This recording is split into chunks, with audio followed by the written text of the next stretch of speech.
Super बाजार cooperative Kankavli Sindhudurg जिल्ह्यातील एकमेव वातानुकूलित सुपर बाजार। पत्ता सुपर बाजार Mumbai Goa highway SM high school समोर कणकवली।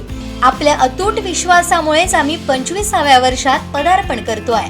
कुणकेश्वर समुद्रकिनारी बेकायदा वाळू उपसा मोठ्या पद्धतीने होत असून गुरुवारी रात्री 2 मॅक्स गाड्या जप्त करण्यात आल्यात। या दोन्ही गाड्या देवगड तहसील कार्यालयात आणण्यात आल्यात। कुणकेश्वर ग्रामस्थांनी देवगड तहसील कार्यालयावर धडक देत प्रशासनाला जाब विचारला। कुणकेश्वर समुद्रकिनारी दिवसाढवळ्या वाळू उपसा सुरू असून याकडे प्रशासनाचा अंकुश नसल्यानं ग्रामस्थ आक्रमक झाले। त्यांनी या वाळू उपसा करताना दोन्ही गाड्या रंगेहात पकडल्यात। 2 गाड्यांमध्ये 1 ब्रास अशी मिळून एकूण 2 ब्रास वाळू होती। दोन्ही गाड्या जप्त करून देवगड तहसील कार्यालयात आणण्यात आल्या। ग्रामस्थांनी देवगड तहसील कार्यालयात धडक देत याबाबत नायब तहसीलदार यांना जाब विचारला। दोन्ही गाड्यांवर रितसर कारवाई केली जाणार असल्याचं यावेळी नायब तहसीलदारांनी सांगितलंय। यावेळी मोठ्या संख्येने कुणकेश्वर ग्रामस्थ उपस्थित होते।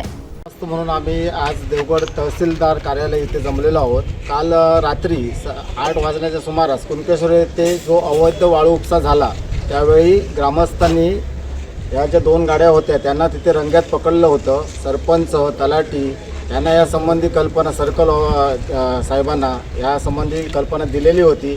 त्यानुसार त्यांच्यावर आज कारवाईच्या दृष्टीने या दोन्ही गाड्या तहसील कार्यालयात जमा केलेल्या आहेत।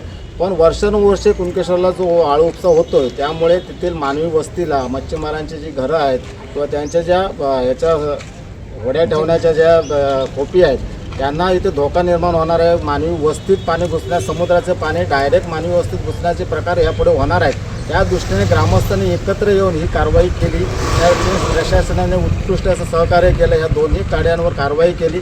यानंतर जरी हे प्रकार थांबले नाहीत तर ग्रामस्थांकडून अतिशय आक्रमक भूमिका घेतली जाईल आणि त्या ठिकाणी गाड्या वगैरे जर कुठल्या असे अवैध वाळू उपसा झाला तर प्रशासनाला ही म्हणजे शेवटचं हे आमचं सांगणं असेल। त्यानंतर आम्ही कायदा व्यवस्था हातात घेण्या इतपत आता आमची व्यवस्था ही आलेली आहे, परिस्थिती आलेली आहे।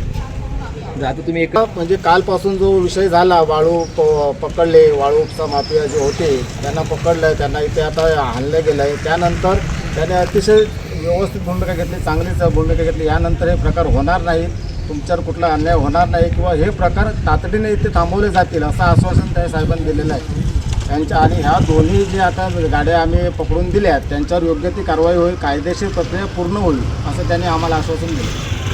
तेच मगाशी मी जसं सांगितलं, मुळातच काय विषय आहे, वर्षानुवर्ष हे प्रकार चालू होते, याच्याकडे प्रशासनाचं दुर्लक्ष होत होता। त्यामुळे आता अशी परिस्थिती निर्माण झाली आहे की समुद्राचं पाणी डायरेक्टली मानवी वस्तीत येऊन आमच्या घरांना धोका निर्माण झाला आहे। त्यामुळे तातडीने जर ह्यांनी लक्ष नाही दिला तर आम्ही तिथे पण आंदोलन करू आणि जे काही संबंधित वाळू माफिया आहेत त्यांच्या विरुद्ध उग्र आंदोलन करण्याची आमची तयारी आहे। परंतु तुम्ही सांगितलेली होती पण त्या दृष्टीने त्यांनी कसं दुर्लक्ष केलं। आम्ही ग्रामसभेला याची म्हणजे सरपंचांना वगैरे ह्याची वारंवार जाणीव करून दिली।